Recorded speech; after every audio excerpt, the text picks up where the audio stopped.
Hello students, next topic हम कर रहे हैं refraction through a glass slab. Students यहाँ पर हमने क्या लेना है, एक ग्लास स्लैब लेंगे, रेक्टेंगुलर शेप होगी जिसकी ग्लास स्लैब की, उसका रिफ्रैक्टिव इंडेक्स आपको मालूम है n होगा, और वैसे ही जो ग्लास स्लैब होगी उसकी थिकनेस भी होगी। तो हम सबसे पहले हमने एक डायग्राम बनाना है ग्लास स्लैब का।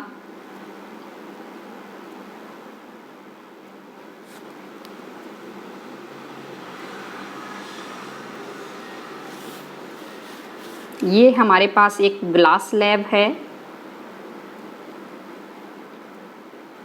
और रेक्टेंगुलर स्लैब है।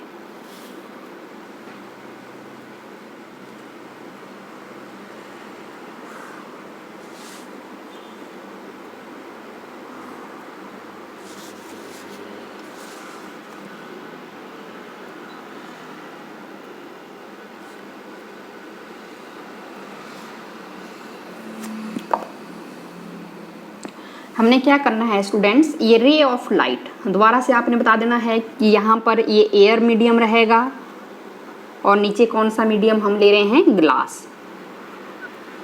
ग्लास मीडियम ले रहे हैं। A ray of light AO is incident at point O।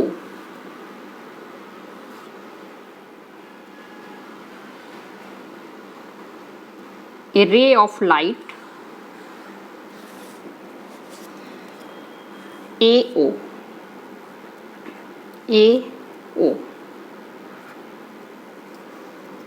Incident at point O, और यहाँ पर आपको पता है कि ये ग्लास की बाउंड्री है। यहाँ पर नॉर्मल ड्रॉ करेंगे हम।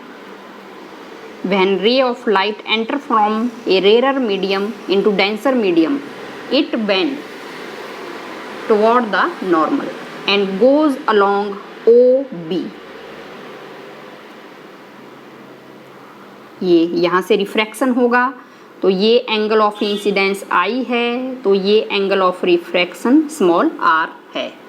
तो ये नॉर्मल है हमारे पास, ये N1 और ये N1 डैश, ऐसे हम नॉर्मल बता रहे हैं। तो आपने बता देना है ये किस डायरेक्शन में जाएगी, along OB। This point is B and R1 यहाँ पर हम ले रहे हैं एंगल ऑफ रिफ्रैक्शन। तो according to law of refraction air से ग्लास की तरफ हम जा रहे हैं, according to air to glass, ठीक है, एयर इनटू ग्लास। तो according to Snell's law, sine of angle of incidence upon sine of angle of refraction, R1 यहाँ पर हम ले रहे हैं। और B पॉइंट पर आपको पता ही है कि यहाँ पर अगेन क्या होगा, रिफ्रैक्शन होगा, क्योंकि ग्लास से कहाँ जा रही है, रे ऑफ लाइट द्वारा। बाहर क्या है, एयर मीडियम है। अगेन आप बता देंगे, यहाँ पर नॉर्मल ड्रॉ कर लेंगे।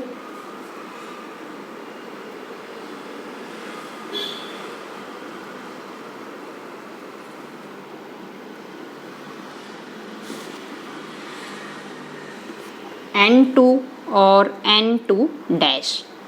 तो अगेन यहाँ पर B पॉइंट पर रिफ्रैक्शन ही होगा और जो रे ऑफ लाइट होगी वो एमर्ज हो जाएगी out of the glass slab into air along BC। तो आपने बता देना है कि when ray of light go from denser to rare medium, it bend away from the normal. तो ये बेंड हो जाएगी अवे फ्रॉम द नॉर्मल।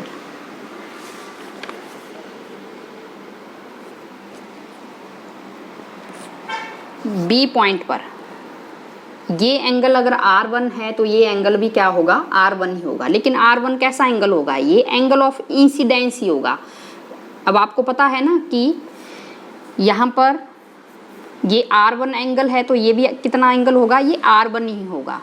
तो ये R1 क्या है, ये एंगल ऑफ इंसिडेंस ही है। और यहाँ पर ये वाला जो एंगल होगा इसको मैं I डैश बता रही हूँ, this is your angle of refraction, क्योंकि ये रिफ्रैक्शन वाला ही एंगल है, क्योंकि यहाँ पर मीडियम क्या हो गया है, चेंज हो गया है। तो R1 इसके बराबर आएगा यहाँ पर एंगल और फिर आपने again according to law of refraction glass to air हम जा रहे हैं। रे ऑफ लाइट कहाँ से कहाँ जा रही है? Glass to air, glass to air. तो sine of angle of incidence क्या है? साइन ऑफ एंगल क्या है? R1 है, और रिफ्रैक्शन एंगल क्या है? I डैश है। ऐसे ले लेंगे आप I डैश। तो यहाँ पर हम देख रहे हैं स्टूडेंट्स, ये फर्स्ट और सेकंड इक्वेशंस आप देख रहे हैं।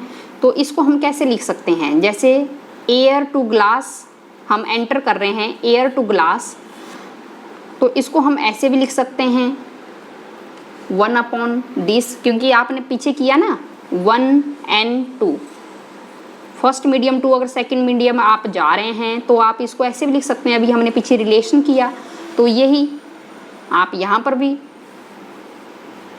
कर सकते हो।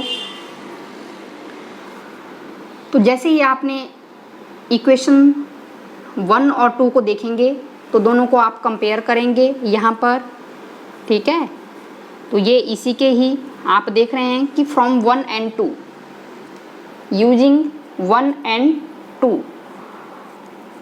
ये दोनों इक्वल होंगी, A and G और this one is equal to 1/G and A। तो फ्रॉम 1 and 2, 1 and 2 आप देख रहे हैं कि sine of I upon sine of R1 is equal to sine of R1 sine of I dash. तो यहाँ से हमें ये पता लग रहा है स्टूडेंट्स कि साइन ऑफ R1 और साइन ऑफ I और साइन ऑफ R1 और ये जो टर्म है इसको हमने 1 अपॉन, इसमें लिखना है 1 अपॉन साइन, क्योंकि ये 1/G and A है तो इसकी जगह हम क्या लिख देंगे 1/this वन, ये जो वैल्यू है sine of R1 divided by sine of I dash. तो अब आपके पास क्या वैल्यू आ जाएगी? Sine of I upon sine of R1 और ये साइन ऑफ I डैश ऊपर चला जाएगा और नीचे साइन ऑफ R1, क्योंकि इस टर्म में हमने इसको लिख दिया है, ठीक है। जो सेकंड 1/this वन, इस टर्म में आपने इसको लिख दिया 1 ऐसे लिख देंगे तो ये टर्म ऊपर चली जाएगी। तो यहाँ पर साइन R1 और साइन आपस में कैंसिल हो जाएंगे, लेकिन एंगल I किसके बराबर आ रहा है? एंगल I डैश के बराबर आ रहा है। तो यहाँ से हमें पता लग रहा है कि जो एंगल यहाँ पर है, जो रे ऑफ लाइट जो इंसिडेंट हुई थी, जो एंगल यहाँ पर आ रहा था वही एंगल, उसी एंगल के बराबर ये टर्म यहाँ पर भी निकल रही है। तो स्टूडेंट्स हमें ये पता है, रिलेशन आपको पता है 1 and 2, इसको हम इसके बराबर लिखते हैं, ऐसे लिख देते हैं। तो यहाँ पर आपके पास क्या है? Refractive index of air with respect to glass है, तो इसको हम ऐसे भी लिख सकते हैं। तो 1 करके आपने इसको कर दिया, तो यहाँ पर जो वैल्यूज़ कैंसिल हो रही हैं उसको कैंसिल कर दिया। तो यहाँ पर जो एंगल I है वो I डैश के बराबर आ रहा है। तो I डैश क्या था? एक एंगल ऑफ रिफ्रैक्शन ही है, एंगल ऑफ रिफ्रैक्शन है, और ये एंगल ऑफ इंसिडेंस के बराबर आ रहा है। तो जब भी कोई रे ऑफ लाइट, ठीक है, किसके ऊपर फॉल कर रही है? ग्लास स्लैब के ऊपर फॉल कर रही है। ग्लास स्लैब कैसा है? पैरेलल है। तो जो भी एमर्ज जो एंगल होगा वो इस इंसिडेंट रे ऑफ एंगल के क्या होगा? वो बराबर होगा। तो यहाँ पर आपने देखना है कि हमने क्या करना है, इस रे ऑफ लाइट को क्या करना है आपने, आगे इसको हम बढ़ा रहे हैं यहाँ पर कि कितना लेटरल शिफ्ट हुआ, कि ये जो इंसिडेंट रे है और एमर्जेंट वाली जो रे है वो कितना शिफ्ट हुआ, कितना मतलब यहाँ पर लेटरल शिफ्ट हो रहा है। तो हम क्या करेंगे स्टूडेंट्स, इस रे ऑफ लाइट को आगे हम इसको बढ़ा रहे हैं। जब हम इसको ऐसे बढ़ाएंगे तो हम देखेंगे कि ये बिल्कुल जो दोनों रे हैं ये कैसी आ रही हैं? ये पैरेलल में आ रही हैं, पैरेलल में। तो यहाँ पर ये पैरेलल है, ये आपके पास सी पॉइंट था, इसको हम डी पॉइंट ले रहे हैं यहाँ पर। तो परपेंडिकुलर डिस्टेंस हमने यहाँ पर ड्रॉ करना है between the direction of incident ray and emergent रे। जो बी सी यहाँ से हमने परपेंडिकुलर डिस्टेंस इसके ऊपर ड्रॉ करना है। जो परपेंडिकुलर डिस्टेंस जब हम इसके ऊपर ड्रॉ कर रहे हैं तो ये जो स्मॉल डी है ये क्या होगा, लेटरल शिफ्ट।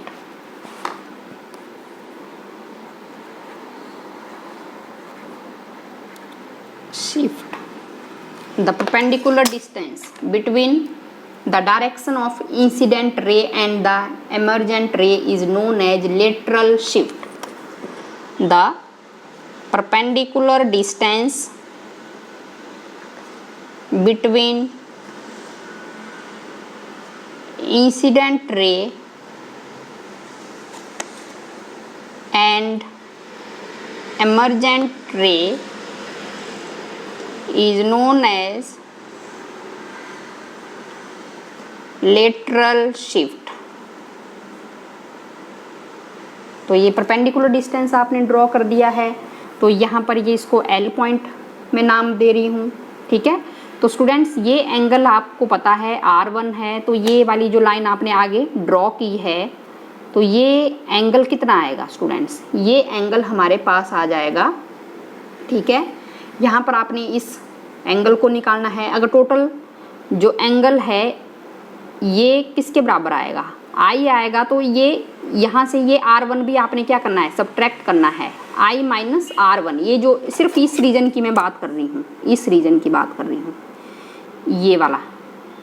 तो ये I माइनस R1, ये एंगल I माइनस R1 यहाँ पर आ जाएगा। तो हम देखेंगे सबसे पहले कि लेटरल शिफ्ट को हमने कैलकुलेट करने के लिए क्या किया। आपने यहाँ पर हमने यहाँ पर परपेंडिकुलर ड्रॉ किया, किस रे ऑफ लाइट के ऊपर, जो इंसिडेंट रे ऑफ लाइट थी OD, उसी को आगे हमने बढ़ाया। तो जो परपेंडिकुलर डिस्टेंस है BL ये किसके बराबर है, स्मॉल d के बराबर है, लेटरल शिफ्ट। तो देखेंगे फ्रॉम ट्राइंगल,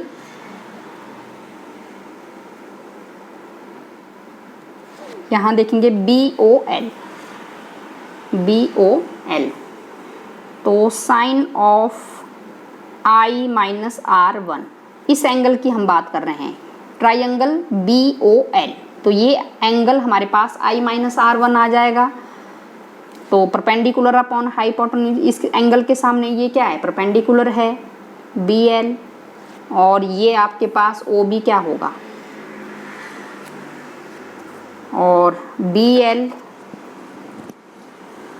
किसके बराबर लिया है आपने, स्मॉल d के बराबर लिया है, और स्लैब की जो थिकनेस है वो n ली थी हमने, रिफ्रैक्टिव इंडेक्स क्या लिया था, n लिया था।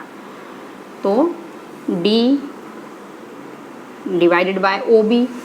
तो यहाँ से लेटरल शिफ्ट की वैल्यू d की जगह आपने लिख देना है OB multiply sine of I minus R1। तो ये आपके पास आ गया है। फिर उसके बाद स्टूडेंट्स इस लाइन को हम आगे बढ़ा देंगे।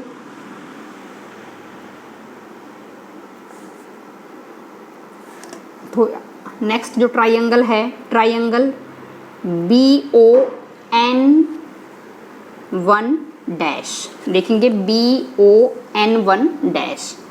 तो यहाँ से कॉस ऑफ R1, कॉस वाला एंगल आप फाइंड आउट कर देंगे। तो निकाल देंगे B/H, base ON1 dash divided by OB, और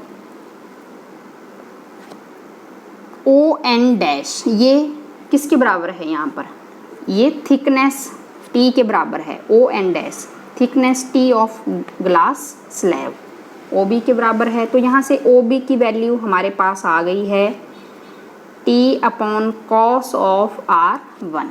तो जब ये वैल्यू हमारे पास आ रही है यहाँ पर स्टूडेंट्स, तो यहाँ पर पुट कर देंगे इसमें